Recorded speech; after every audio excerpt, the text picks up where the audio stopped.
AP CM Chandrababu పలు పథకాల అమలుకు సంబంధించి నీతి ఆయోగ్ నివేదికపై విలేకరుల సమావేశం ఏర్పాటు చేసి కీలక వ్యాఖ్యలు చేశారు. ఈ సందర్భంగా ఆయన రాష్ట్ర ఆర్థిక పరిస్థితి, సంక్షేమ పథకాలు, సూపర్ సిక్స్ హామీలపై కీలక వ్యాఖ్యలు చేశారు. ముఖ్యంగా ఆంధ్రప్రదేశ్ ఆర్థిక పరిస్థితి బీహార్ కంటే దిగజారిందని ఆయన అన్నారు.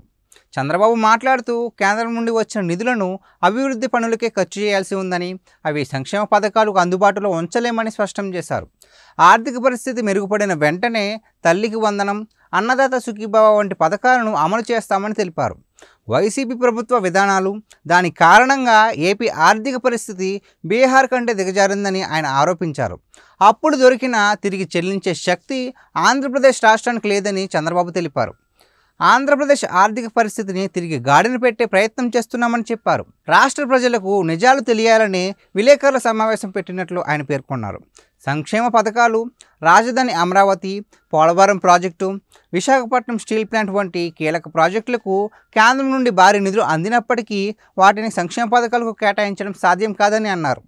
గత 5 సంవత్సరాలలో ఏపీ ఆర్థిక పరిస్థితికి ఘోరంగా దెబ్బతిందని చంద్రబాబు పేర్కొన్నారు.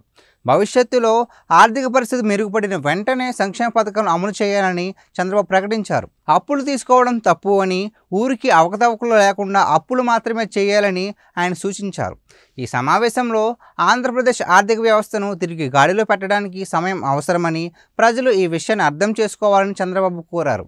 సంక్షేమ పథకాలను అమలు చేయడంలో ఏ రకంగానూ వెనక్కి తగ్గేది ఉండదని ఆయన స్పష్టం చేశారు.